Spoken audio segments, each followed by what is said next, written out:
ৰাইজৰ দ্বাৰা নিৰ্বাচিত এজন জনপ্ৰতিনিধিক যি ধৰণে বৰ্বৰভাৱে নগাঁৱত আক্ৰমণ কৰা হ'ল আৰু লগতে অসম আৰক্ষীৰ বিষয়াসকলক বা কনষ্টেবলসকলক যি ধৰণে গুলীয়াগুলীকৈ হ'ল, এইটো মই ভাবোঁ যে অসমৰ ইতিহাসত এনেকুৱা ধৰণৰ ঘটনা নজিৰবিহীন আৰু এয়া প্ৰথম ঘটনা। এই ঘটনাটোক আমি তীব্ৰভাৱে নিন্দা কৰিছোঁ, গৰিহণা দিছোঁ। ৰাজনীতি ইমান তললৈ যাব নালাগে। ৰাজনীতিক মানুহে বিভিন্ন ৰাজনৈতিক দল আছে, বিভিন্ন ৰাজনৈতিক দলত নিৰ্বাচন খেলিব, প্ৰতিদ্বন্দ্বিতা কৰিব, ৰাইজৰ মাজত তেওঁলোকে মেল মিটিং কৰিব, তাৰ মাজত সেই সীমাবদ্ধ থাকিব লাগে, ৰাজনৈতিক পথাৰখনৰ মাজত সীমাবদ্ধ থাকে। কিন্তু আক্ৰমণ কৰাৰ দৰে ঘটনা সংঘটিত হ'লে আচলতে গণতন্ত্ৰ যে আচলতে একো নাই, মানে শেষ হৈ গৈছে, এইটো পুনৰবাৰ প্ৰমাণ কৰিলে। গতিকে আমি ৰকিবুল হুছেইন ডাঙৰীয়াক যি আক্ৰমণৰ ঘটনা, এই ঘটনাক আমি সদৌ অসম সংখ্যালঘু ছাত্ৰই তীব্ৰভাৱে নিন্দা কৰিছোঁ, গৰিহণা দিছোঁ। লগতে অসম আৰক্ষীৰ যিসকল জোৱান আছিলে তেওঁলোককো যি ধৰণে আক্ৰমণ কৰিছে, এই ঘটনাটো আমি তীব্ৰভাৱে নিন্দা কৰিছোঁ, গৰিহণা দিছোঁ। চামগুৰিত নিৰ্বাচনৰ সময়ত যি ধৰণে ঘটনাবিলাক সংঘটিত হৈছিল, সেই সময়ত যদি নগাঁও আৰক্ষী, বিশেষকৈ নগাঁৱৰ আৰক্ষী অধীক্ষকগৰাকী যদি কঠোৰ হ'লহেঁতেন, তেনেহ'লে এই ধৰণৰ দুৰ্বৃত্তই এনেকুৱা ধৰণৰ ঘটনা সংঘটিত কৰিব নোৱাৰিলেহেঁতেন।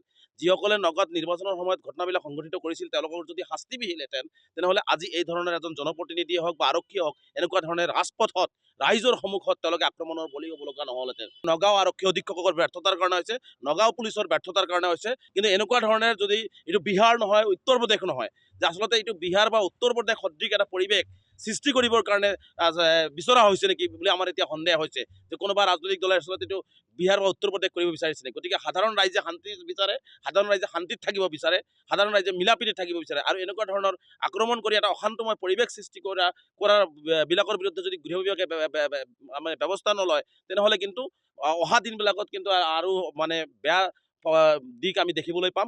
DGP মহোদয়েও যিসকলে এই কাণ্ড সংঘটিত কৰিছে তেওঁলোকৰ বিৰুদ্ধে কঠোৰৰ পৰা কঠোৰতম ব্যৱস্থা গ্ৰহণ কৰক। আৰু আমি মানে বিশ্বাস কৰোঁ যে এই ধৰণৰ ঘটনা যাতে বিহাৰ উত্তৰ প্ৰদেশৰ দৰে যেনেকুৱা ঘটনাবিলাক হয়, এই ঘটনাবিলাক যাতে অসমত নহয়, তাৰ কাৰণে অসমৰ ৰাইজ সজাগ হ'ব লাগে আৰু অসমৰ ৰাইজে এনেকুৱা ধৰণৰ ঘটনাবিলাকৰ বিৰুদ্ধে মাৰ বান্ধি থিয় হ'ব লাগে।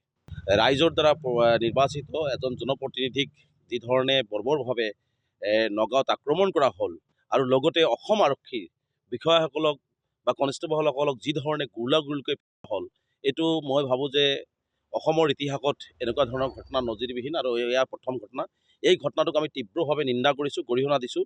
ৰাজনীতি ইমান তললৈ যাব নালাগে। ৰাজনীতিক মানুহে বিভিন্ন ৰাজনৈতিক দল আছে, বিভিন্ন ৰাজনৈতিক দলত নিৰ্বাচন খেলিব, প্ৰতিদ্বন্দ্বিতা কৰিব, ৰাইজৰ মাজত তেওঁলোকে মেল মিটিং কৰিব, তাৰ মাজত সেই সীমাবদ্ধ থাকিব লাগে, ৰাজনৈতিক পথাৰখনৰ মাজত সীমাবদ্ধ থাকে। কিন্তু আক্ৰমণ কৰাৰ দৰে ঘটনা সংঘটিত হ'লে আচলতে গণতন্ত্ৰ যে আচলতে একো নাই, মানে শেষ হৈ গৈছে, এইটো পুনৰবাৰ প্ৰমাণ কৰিলে। গতিকে আমি ৰকিবুল হুছেইন ডাঙৰীয়াক যি আক্ৰমণৰ ঘটনা, এই ঘটনাক আমি সদৌ অসম সংখ্যালঘু ছাত্ৰই তীব্ৰভাৱে নিন্দা কৰিছোঁ, গৰিহণা দিছোঁ। লগতে অসম আৰক্ষীৰ যিসকল জোৱান আছিলে তেওঁলোককো যি ধৰণে আক্ৰমণ কৰিছে, এই ঘটনাটো আমি তীব্ৰভাৱে নিন্দা কৰিছোঁ, গৰিহণা দিছোঁ। চামগুৰিত নিৰ্বাচনৰ সময়ত যি ধৰণে ঘটনাবিলাক সংঘটিত হৈছিল, সেই সময়ত যদি নগাঁও আৰক্ষী, বিশেষকৈ নগাঁৱৰ আৰক্ষী অধীক্ষকগৰাকী যদি কঠোৰ হ'লহেঁতেন, তেনেহ'লে এই ধৰণৰ দুৰ্বৃত্তই এনেকুৱা ধৰণৰ ঘটনা সংঘটিত কৰিব নোৱাৰিলেহেঁতেন।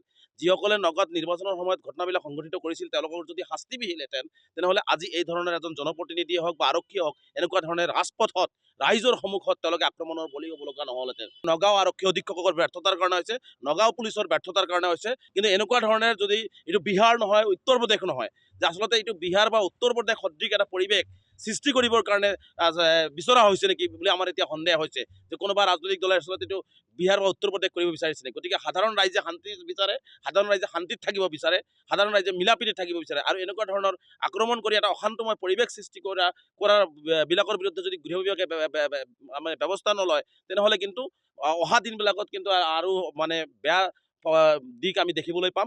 DGP মহোদয়েও যিসকলে এই কাণ্ড সংঘটিত কৰিছে তেওঁলোকৰ বিৰুদ্ধে কঠোৰৰ পৰা কঠোৰতম ব্যৱস্থা গ্ৰহণ কৰক। আৰু আমি মানে বিশ্বাস কৰোঁ যে এই ধৰণৰ ঘটনা যাতে বিহাৰ উত্তৰ প্ৰদেশৰ দৰে যেনেকুৱা ঘটনাবিলাক হয়, এই ঘটনাবিলাক যাতে অসমত নহয়, তাৰ কাৰণে অসমৰ ৰাইজ সজাগ হ'ব লাগে আৰু অসমৰ ৰাইজে এনেকুৱা ধৰণৰ ঘটনাবিলাকৰ বিৰুদ্ধে মাৰ বান্ধি থিয় হ'ব লাগে।